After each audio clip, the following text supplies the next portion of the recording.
কাল এক যা বাঘের থাবা মুখে পড়ছিল তা আসবো কি? আরোহী ভুরু কুচকে বলল। কিসের থাবা বেবি? তিয়াশা বলল। কিছু না বেবি, চল এবার। আরোহী বলল।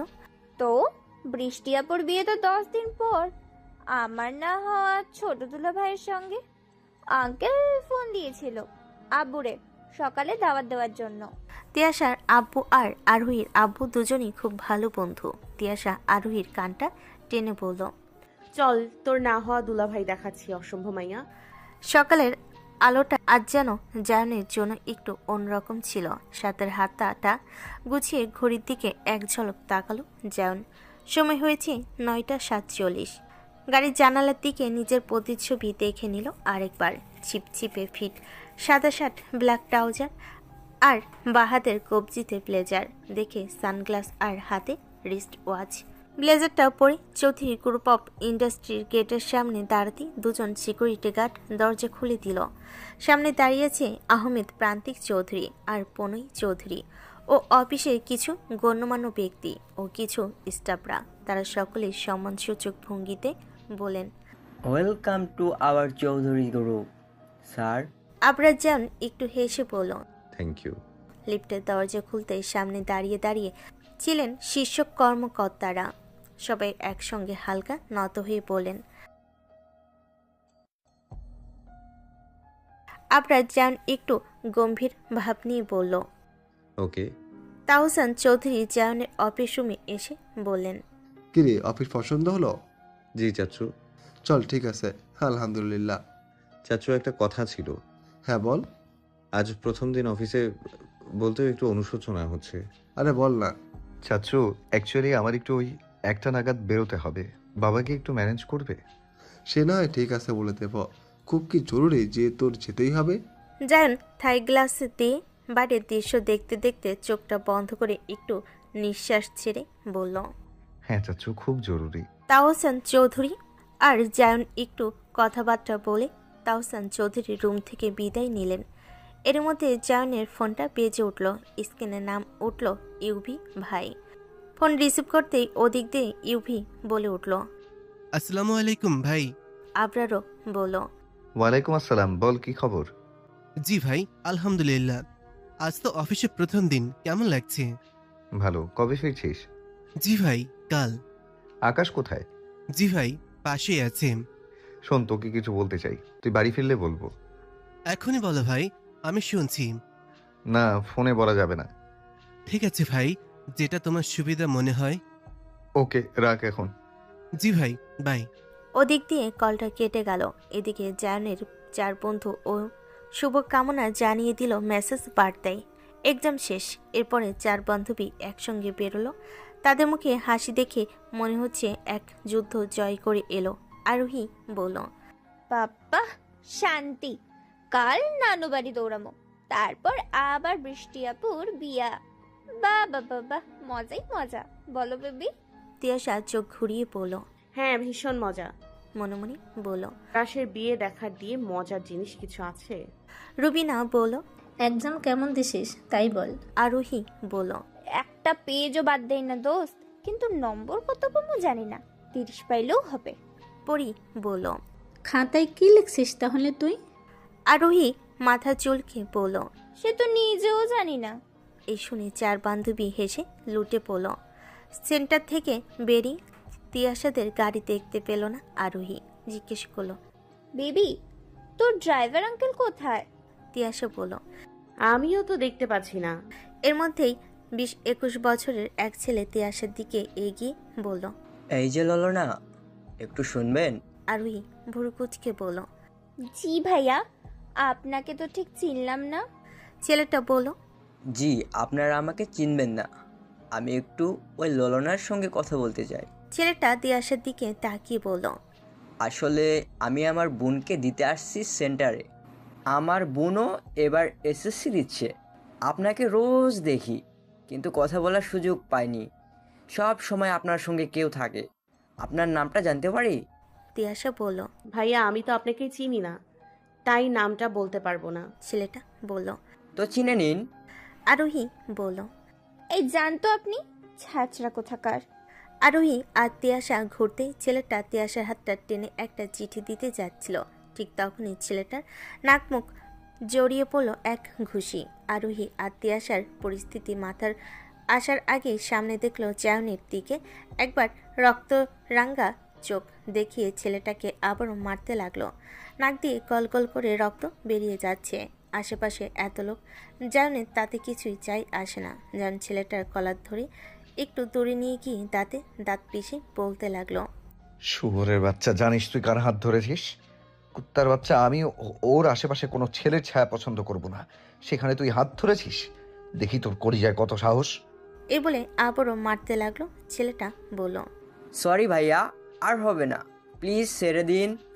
এদিকে লোকজনও জড়ো হয়ে গেছে। তখন জান ছেলেটাকে ছেড়ে দিয়ে কানে কানে বলল, জায়নের কোমরের দিকে ইশারা করিয়ে। পুলিশ কমপ্লেইন করলে পুরো ফ্যামিলি জানে উড়িয়ে দেব। ছেলেটা ভয় জড়সড় হয়ে উঠল। এদিকে আরোহী আর তিয়াশা দুজনের হাত ধরে ভয়ে গুটি গুটি হয়ে রয়েছে। আরোহী বলে উঠল, দোস্ত, এইটা কি ছিল? ভয়ে কাঁপতে কাঁপতে তিয়াশা বলল, আমি কি জানি। জায়নের চোখ রক্তরাঙ্গা হয়ে উঠেছে। ভেতরে আগুনটা যেন শিরা বেয়ে ওঠে এসে জমে গেছে চোখে। ঠোঁট থমথমে, শার্টের টাইটা একটু লোচ করে, হাতটা গুটিয়ে হিংস্র দৃষ্টিতে এমনভাবে তাকিয়ে তিয়াসের দিকে তেড়ে আসছে যেন এক্ষুনি গিলে ফেলবে। এই দেখে আরোহী বলে উঠল, দোস্ত, আজকে তুই শেষ। বলতে বলতে জায়ন তিয়াসার হাতটা ধরে হ্যাসকা টান দিয়ে আরোহীর দিকে রেগে তাকিয়ে বলল, এখানে দাঁড়িয়ে প্রেম নিবেদন না দেখে নিজের বাড়ি যাও। আরোহী এই শুনে নিজের গাড়ির দিকে দৌড় দিল। রুবিনা আর পরি অনেক আগে চলে গেছিল। আরোহী তিয়াসার গাড়ি আসেনি দেখে ওর জন্য দাঁড়িয়ে ছিল। যেমন তিয়াসার হাত টানতে টানতে গাড়ির দিকে নিয়ে যাচ্ছে। এদিকে তিয়াসার হাত মনে হচ্ছে এখনই ছিঁড়ে যাবে ব্যথায়, আর না পেরে বলল, জায়ন ভাই প্লিজ ছাড়ুন না, খুব ব্যথা পাচ্ছি তো। যেমন তিয়াসাকে গাড়ির মধ্যে ছুঁড়ে ফেলল কিছু না বলে। নিজের ড্রাইভিং সিটে বসে সিট বেল্ট বেঁধে তিয়াসার সিট বেল্ট বেঁধে দিল। গাড়ি স্টার্ট করে বেসামালভাবে হাই স্পিডে গাড়ি চালাতে লাগলো। তিয়াসা ভয় কেঁদে যাচ্ছে। বাহাতের মুঠোয় এখনও চিঠিটা রয়েছে। তিয়াসা যে সেদিকে খেয়াল নেই। ভয়ে জায়নের দিকে তাকাতেও পারছে না। জায়নের চোখ দিয়ে যেন আগুন বেরোচ্ছে। তিয়াসা তাও সাহস জুগিয়ে বলল, প্লিজ গাড়ি আসতে চালান, আমি ভয় পাচ্ছি। হুট করেই জায়নের চোখ তিয়াসার হাতের দিকে পড়েছে। চোখ পড়তেই বাহুর মাংসপেশি সব শিরা উপশিরা জেগে উঠেছে। গাড়ির ফাঁকা রাস্তার এক সাইডে দাঁড় করিয়ে দাঁতে দাঁত পিষে জল শক্ত করে। তিয়াসার ছোট্ট মুখটা এক হাতে নিয়ে চেপে পড়ল, শালা এক্সাম দিতে এসে প্রেম মারাচ্ছ? কবে দিয়ে চিনিস বল ছেলেটাকে? তিয়াসা ভয়ে জমে গেছে, কিছু বলতে পারছে না। তিয়াসার হাত দিয়ে চিঠি টানিয়ে আরো শক্ত করে তিয়াসার মুখটা চেপে ধরে। কুকুরের বাচ্চা আবার চিঠি লেখে? এই বল, কবে দিয়ে চিনিস? তোদের দুটোরেই কবর দিব। শালা তুই এই বয়সে প্রেম মারাস? তিয়াসা ভয়ে কিছু বলতেও পারছে না, রীতিমতো কাঁপছে। মনে মনে বলল, হে আল্লাহ, এই বাঘের বাচ্চার মাথা নষ্ট হয়ে গেছে। কি বলে এই লোক? এরই মতো উইন্ডো গ্লাসটা নামিয়ে রোদের হাতটা বাইর করে গাড়িতে থাকা জলের বোতলের ক্যাপটা খুলে যে হাতটা ছেলেটা ধরেছিল সেই হাতটা জোরে জোরে ঘষে ধুতে লাগলো। এদিকে ব্যথায় ছটফট করছে রোদ, চোখ দিয়ে জল পড়ছে। হাতটা ধোয়ার পর উইন্ডো গ্লাসটা আবার দিয়ে দিল। এবারও তিয়াসা কিছু বলছে না দেখে জনের রাগ আরও বেড়ে গেল। রাগে ঘুষি লাগালো উইন্ডো গ্লাসে। গ্লাসটার সাথে সাথে ভেঙে হাত কেটে রক্ত বেরোতে লাগলো। তিয়াসা এই দেখে জোরে চেঁচিয়ে কেঁদে কেঁদে বলল, আপনার কি মাথা খারাপ হয়ে গেছে জায়ন ভাই? হাত থেকে রক্ত বেরোচ্ছে তো। এই বলে তিয়াসা জায়নের হাতটা ধরতে গেলে জায়ন হাতটা ছাড়িয়ে নিয়ে বলল, একদম ছবি নামায় সর এখান থেকে। তুই কি বলবি ছেলেটার সঙ্গে কবে থেকে প্রেম করছিস? এবার তিয়াসা কেঁদে কেঁদে বলল, আমি চিনি না ওকে, আজ প্রথম দেখলাম, বিশ্বাস করুন। জায়ন আরো রেগে মুখ টেনে ধরে বলল, এই তোর কি আমাকে দেখে পাগল মনে হচ্ছে? রোদ আর রাগাস না কিন্তু, তোকে এখানেই পুঁতে ফেলবো। রোদ এবার বলল, জায়ন ভাই আল্লাহর কসম, আমি ওই ছেলেরে আজ প্রথম দেখলাম। জায়নের ভয়ত দৃষ্টিটা একটু নরম হয়ে রোদের দিকে ঝুঁকে বলল, তাহলে চিঠিটা হাতে নিয়ে কেন ছিলিস? রোদ কাঁপতে কাঁপতে বলল, আমার খেয়াল ছিল না যে চিঠিটা আমার হাতে ছিল। জায়ন রোদের থেকে সরে সোজা হয়ে চিঠিটা খুলে পড়তে লাগলো। প্রিয় আমার ললনা, জানি না তোমার নাম আমি, কিন্তু তোমার ওই মুখখানি দেখে শুধু একটাই নাম মনে এলো, আমার ললনা। তোমার ওই মুখের হাসি দেখেছি যেদিন আমি প্রথম হারিয়ে গেছি এক সমুদ্রে, তেমন। তোমার ওই চোখের পানে তাকালে মনে হয় হাজারবার খুন হই তোমার ওই দৃষ্টিতে। জানি না আমি দিতে পারবো কি এই চিঠির পাতা যাতে লিখেছি আমার মনের কথা। ললনা, তোমার পড়েছি প্রেমে, ঘুম উড়েছে শুধু দেখছি তোমায় স্বপ্নে। জানি না কখনো বলতে পারবো কিনা এখানে ইতি টেনে বললাম, আমার সুদীর্ঘ কেশী ললনা, তোমায় ভালোবাসি। যেমন এই চিঠি পড়ে বুঝতে পারলো তিয়াশা সত্যি বলছে, আর দাঁতে দাঁত পিষে বলল। শুয়োরের বাচ্চা, ভালোবাসা কাকে বলে দেখাবো তোকে। মনে মনে আওড়ালো। কত সাহস আমার কিটিক্যাটের হাত ধরা, ওকে তো আমি মেরেই ফেলবো। যেমন এবারও তিয়াশার দিকে ঝুঁকে পড়ল। জ্যামের জন্য আসতে লেট করেছি, নইলে ওর চিঠি দিয়ে বের করতাম। জায়নের কাছে আসেই তিয়াশার এবার ভয় এর সাথে সাথে এক আসক্তি অনুভব করছে।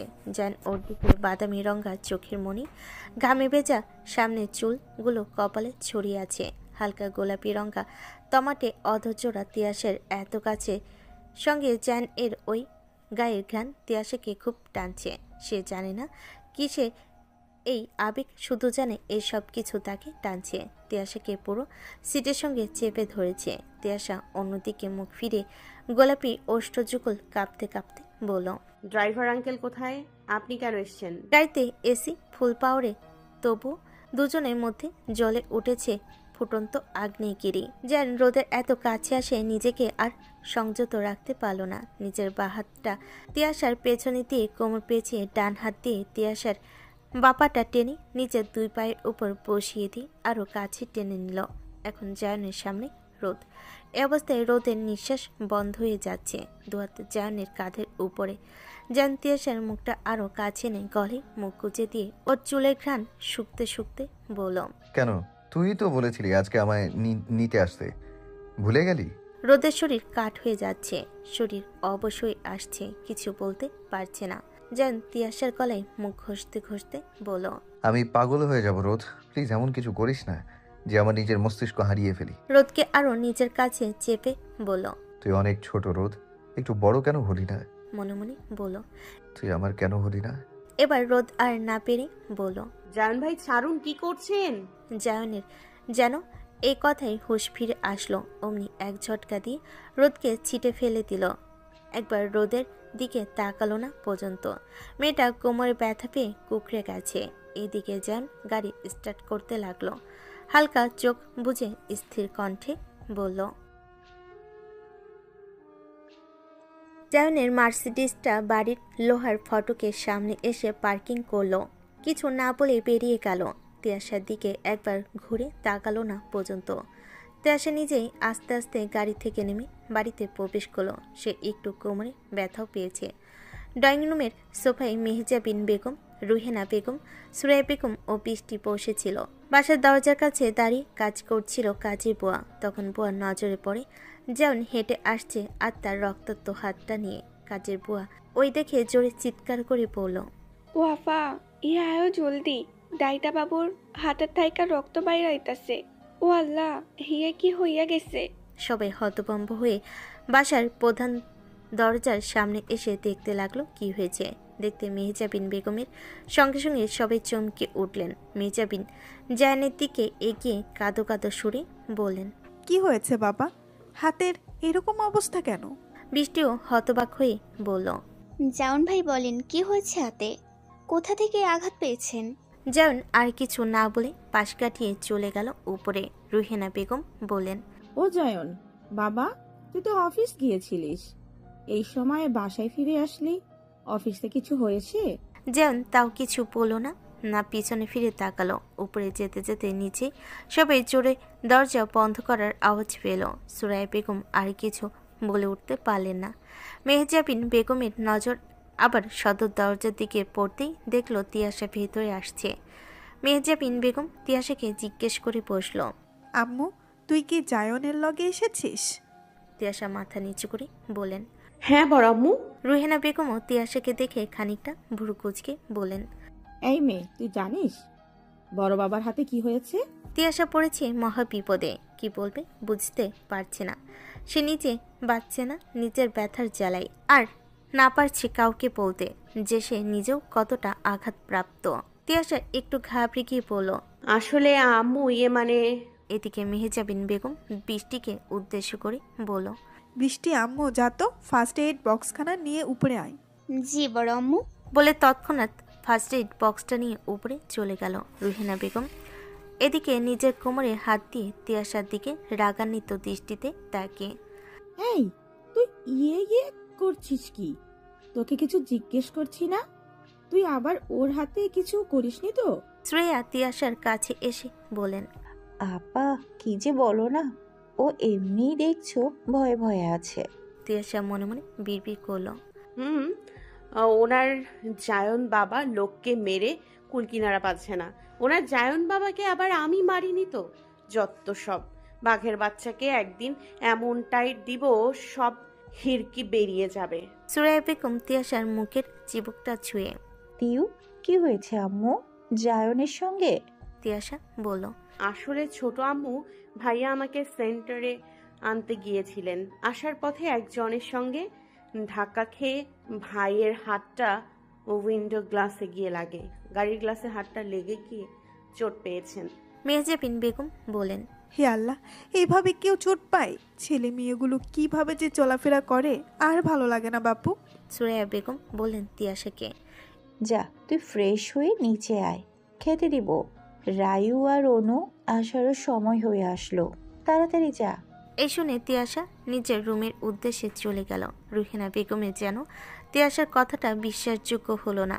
রুহিনা বেগম মেহজাবিন বেগমের কাছে গিয়ে বলেন, আপা চিন্তা করো না, তুমি বসো এখানে, আমরা খাবারের ব্যবস্থা করি। এই ছোট চল, এই যে আফিয়ার মা, যাও তো বাসনগুলো তাড়াতাড়ি ধুয়ে দাও। জি আপা, অহনে দিতাছি। এই বলে যে যার কাজে চলে গেল। জান এদিকে রুমে প্রবেশ করে ডিভাইনে ব্লেজারটা ছুঁড়ে মারল। তারপর নিজের শরীরটা ডিভাইনে একটু এলিয়ে দিয়ে কিছু একটা ভাবতে ভাবতে হঠাৎ দুই উড়ুর ওপর কোনোই রেখে দুহাত দিয়ে কপাল চেপে ধরে বসে রইল। জায়নের দরজায় কেউ নক করলো, কিন্তু জায়নের এদিকে কোনো হুঁশ নেই। তারপর আরও 2-3 বার দরজায় নকের আওয়াজ আসলো। জাউন ভাই প্লিজ দরজাটা খুলুন। বৃষ্টির আওয়াজ আসতে জায়নে যেন হুঁশ ফিরে আসলো। জান আস্তে করে উঠে ধীর পায়ে দরজাটা খুলে দিল। ভোর কুচকে বৃষ্টির দিকে তাকিয়ে দেখল। কিছু বলবি?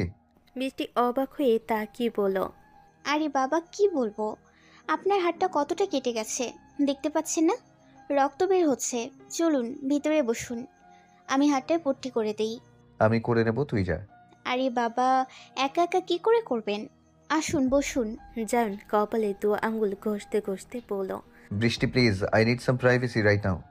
বৃষ্টি একটু মন খারাপ করে বলল, কিন্তু হাতটা? জাউন একটু নিশ্চুপ সুরে বলল, I will take care myself, just go. বৃষ্টি জাউনের দিকে আরেকবার ঘুরে বলল, বড় আম্মু তো আমাকে পাঠিয়েছে, এখন যদি আমি আপনার হাতটা ব্যান্ডেজ করে না যাই তাহলে আমাকে আবার বকবে। আঘাতটাই বা কোথা থেকে লাগলো? জান একটু করুণ সুরে বলল বৃষ্টিকে। বৃষ্টি প্লিজ, আমি আম্মুর সাথে পরে কথা বলে নেব। বৃষ্টি কিছু একটা ভেবে ফার্স্ট এইড বক্সটা রেখে চলে গেল। এর মধ্যে জায়নের ফোনে অনেকগুলো কল এসে যাচ্ছে, কিন্তু জায়ন তার ফোন ছুঁয়েও দেখল না। বৃষ্টি চলে যেতেই জায়ন পুনরায় দরজাটা বন্ধ করে দিয়ে নিজের শরীরে থাকা সেই সকালের অফিসে পড়ে যাওয়া শার্ট আর ট্রাউজারটা খুলে ছুঁড়ে মারল ফ্লোরে। একটা টাওয়াল কোমরে পেঁচিয়ে ওয়াশরুমে ঢুকে গেল। শাওরের নিচে দাঁড়িয়ে আছে জায়ন, এক হাতে ভিজা চুলগুলো পেছনে ঠেলে দিচ্ছে, আর এক হাত মুঠোয় নিয়ে আশ্রে মারছে টাইলসের দেওয়ালে। ঠান্ডা পানির ধারা তার চুল বেয়ে গাল ছুঁয়ে পড়ছে মেঝেতে। ঠিক দেখতে যেন জমে থাকা সব অনুভবকে ধুয়ে মুছে ফেলতে চাইছে। জল আর নীরবতার মাঝখানে তার বুকের গভীরে কোনো এক কথার হাহাকার করছে। বলা হয়নি, শোনা হয়নি, তবু থেকে গেছে। যেমন এর বারবার গাড়িতে রোদের সঙ্গে হয়ে যাওয়া ঘটনা চোখের সামনে ফ্ল্যাশব্যাক হচ্ছে। চোখটা বন্ধ করে দীর্ঘশ্বাস ফেলে বিড়বিড় করল, I want you so much, my kitty cat. I want to taste you more than I thought. You taste like mine, my little kitty cat. What should I do with you, kitty?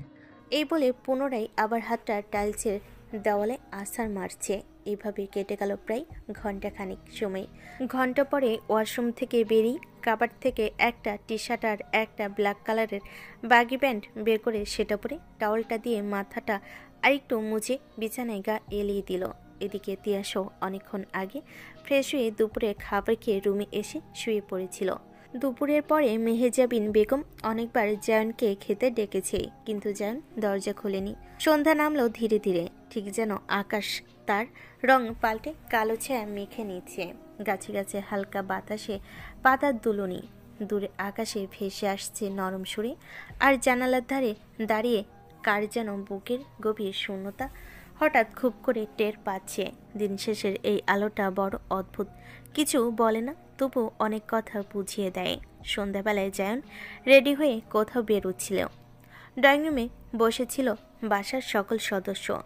প্রান্তিক চৌধুরী সাহেব জায়নকে দেখে বলে উঠলেন, কি এমন জরুরি দরকার ছিল যার জন্য তোমার প্রথম দিনেই অফিস থেকে দুপুরে বেরিয়ে যেতে হয়? আবারও বলে উঠলেন, শুনলাম হাতে নাকি চোট পেয়েছো, তো অফিস ছেড়ে কি এমন কাজে গেছিলে যার জন্য হাতের এই অবস্থা? এদিকে তাহসান সাহেবও বলে উঠলেন, কি রে জায়ান, তুই তো বললি তোর খুব জরুরি দরকার আছে, হাতের এই 12টা কি করে বাজালি? জান একটু চুপ করে বলে উঠল, কেন বাবা, আমার কি কোনো পার্সোনাল কাজ থাকতে পারে না? আমাকে কি সবকিছু বলেই করতে হবে? প্রান্তিক চৌধুরী সাহেব জায়ানের দিকে তাকে একটু অখুশি হয়ে মুখটা গম্ভীর করে বললেন, অবশ্যই থাকতে পারে, কিন্তু হাতের এই অবস্থা দেখে আমরা কি জিজ্ঞাসা করতে পারি না? এদিক দিয়ে জায়ান কিছু বলার আগে তিয়াসা বলে উঠল, আসলে বড়াব্বু, আমার সেন্টারের সামনে একটা লোকের সঙ্গে ধাক্কা খেয়ে ভাইয়ার হাতটা গাড়ির উইন্ডো গ্লাসে গিয়ে লাগে, তখন ভাইয়ার হাতে চোটটা পায়। জায়ান তিয়াসার কথা শুনে রাগান্বিত দৃষ্টি দিয়ে তিয়াসার দিকে তাকিয়ে আছে। তিয়াসাও সেটা দৃষ্টিপাত করলো। প্রান্তিক চৌধুরী সাহেব আবারও বলেন, আম্মু, আমি তো তোমার জিজ্ঞাসা করিনি, তাহলে তুমি কেন বলছো? আর জায়ন তোমার সেন্টারের সামনে কি করছিল? এবার তিয়াসায় কিছু বলার আগে জায়ন তার বাবার কথার উত্তর দিল, কাজটা ওই দিকেই ছিল, তাই ওকে আসার সময় নিয়ে এসেছি। কোনো সমস্যা আপনাদের? প্রান্তিক চৌধুরী সাহেব বললেন, না না, সমস্যা কোথায়? ভালোই হয়েছে তুমি মেজো আম্মুকে নিয়ে এসেছো, কিন্তু হাতের আঘাতটা মাথায় ঢুকছে না।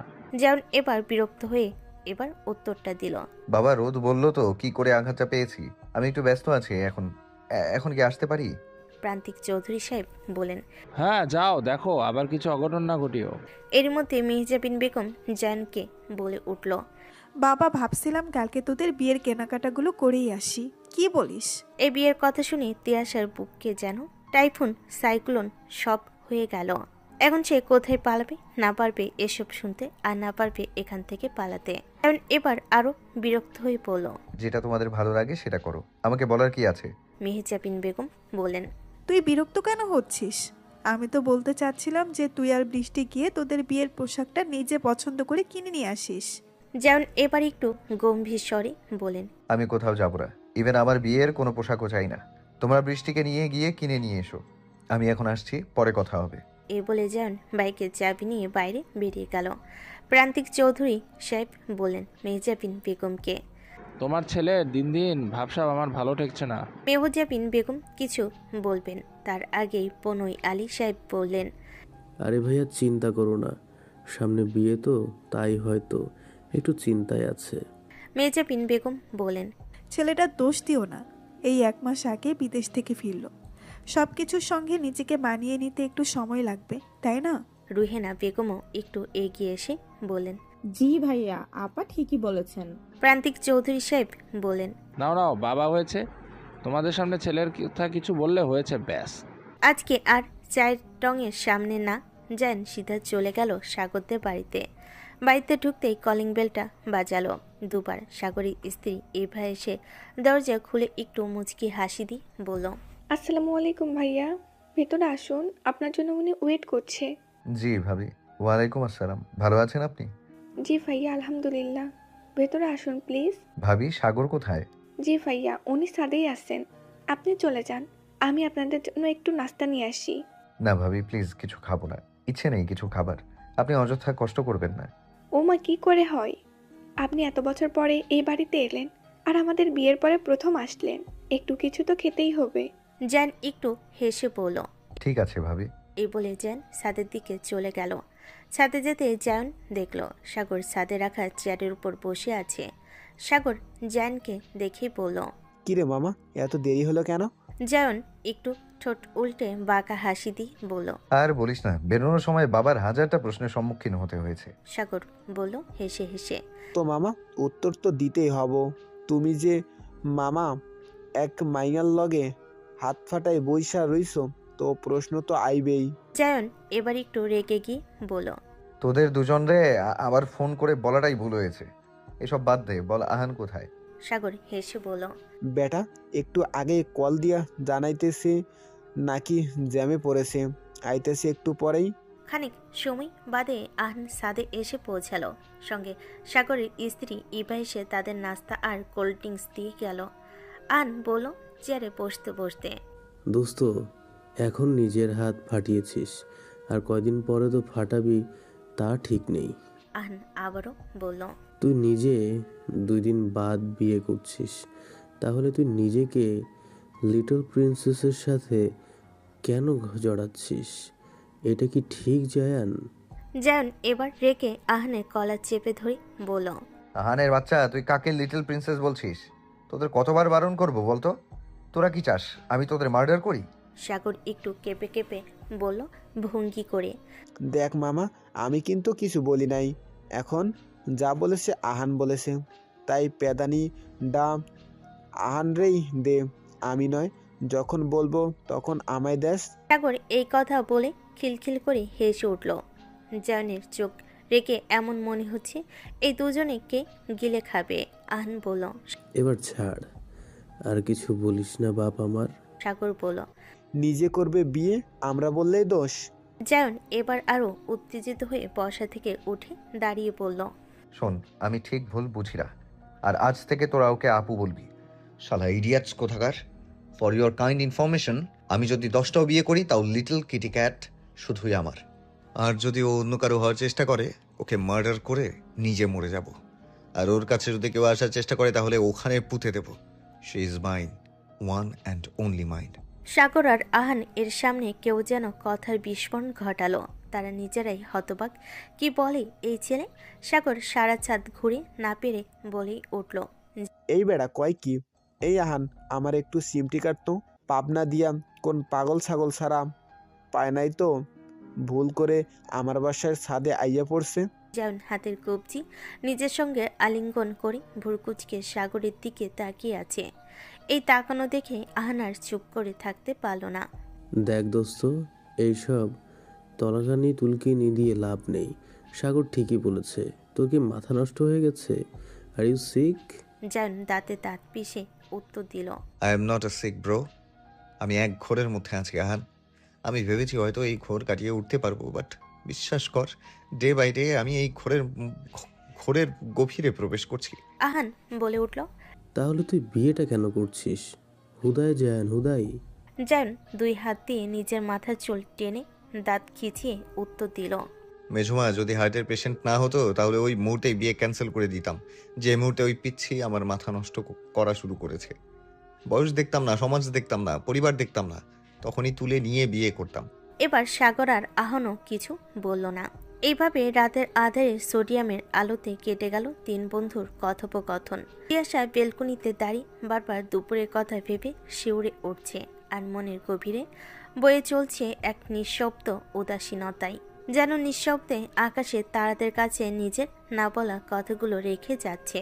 চোখ দুটো স্থির হয়ে তাকিয়েছে দূরের দিগন্তে, ঠিক যেন কিছু একটা খুঁজছে, কিন্তু সেটা তার হাতের নাগালের বাইরে। হঠাৎ করে দেখতে দেখতে বাড়ি সেই চঞ্চল মেয়েটাও নিজের কিশোরী অনুভূতির মায়ে এক কাঠগড়ে দাঁড়িয়ে আছে। আকাশের পানে তাকিয়ে নিজেকে যেন তারাদের সঙ্গে এক নীরব বন্ধুত্ব গড়ে তুলেছে, যেখানে তিয়াশা নিজের সব অভিমানগুলো তার কাছেই জমা করছে। এই যে শুনছো? হ্যাঁ, তোমাদেরই বলছি। তোমাদের নতুন সঙ্গী আমি। একটু কথা বলতে এসেছি তোমাদের সঙ্গে, আমার মন খারাপ নিয়ে আর কিছু না বলা কথা নিয়ে। এ তার কেমন ছোঁয়া, যা ভুলতে পারছি না, যা লিখে গেছে আমার এই নতুন ব্যাকুল মনের এক ছেঁড়া পাতায়। এ কেমন বুকের ব্যথা, কেন হয় এই ব্যথা? সেই তারার আলোয় চোখের গভীরে লুকিয়ে থাকা প্রশ্নগুলো যেন প্রতিফলিত হচ্ছে জীবনের সময়ের আরেকটি নামহীন অপেক্ষায়। এ তোমার কি মাই জড়ালে বলতে পারছি না তো কি করে আড়াল হব এই মায়ার জালের থেকে, বলতে পারো? তিয়াশা এখনো দাঁড়িয়ে আছে তার ঘরের সেই বেলকনিতে। রাতের সময় তখন 10:32। বাসায় সবাই রাতের খাবার খেয়ে যে যার মতো নিজের রুমে প্রবেশ করে গেছে। জায়ন এখনও বাড়িতে ফেরেনি। মেহজাবিন বেগম জায়নকে ফোন করে জেনে নিয়েছিল সে রাতে স্বাগতের বাসা থেকে খেয়ে আসবে। হঠাৎ বাইকের শব্দে তিয়াশা তার ভাবনার জগৎ থেকে ফিরে এলো বাস্তবে। সেই শব্দের দিকে দৃষ্টি পেক্ষণ করতেই দেখতে পেল সে তার মনে গভীরে থাকা প্রশ্নের মালিকটাকে।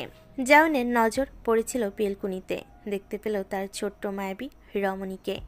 বেলকনির হালকা আলোয় তিয়াশার মুখখানা যেন জায়নের হৃদয়ের গভীরে তোলপাড় জ্বালালো। তাকে দেখে সে বাইকের হর্নটা দুবার বাজালো। তৎক্ষণাৎ তিয়াশার নজরও এদিকে পড়ল। দুজনের দৃষ্টি একে অপরের দিকে স্থির হয়ে রইল কিছুক্ষণ এভাবে দুজনের দিকে তাকিয়ে। তিয়াশা নজর এড়িয়ে নিজের রুমে ফিরে গেল। এদিকে জায়নও বাইকের থেকে নেমে সদর দরজা দিয়ে উপরে চলে গেল।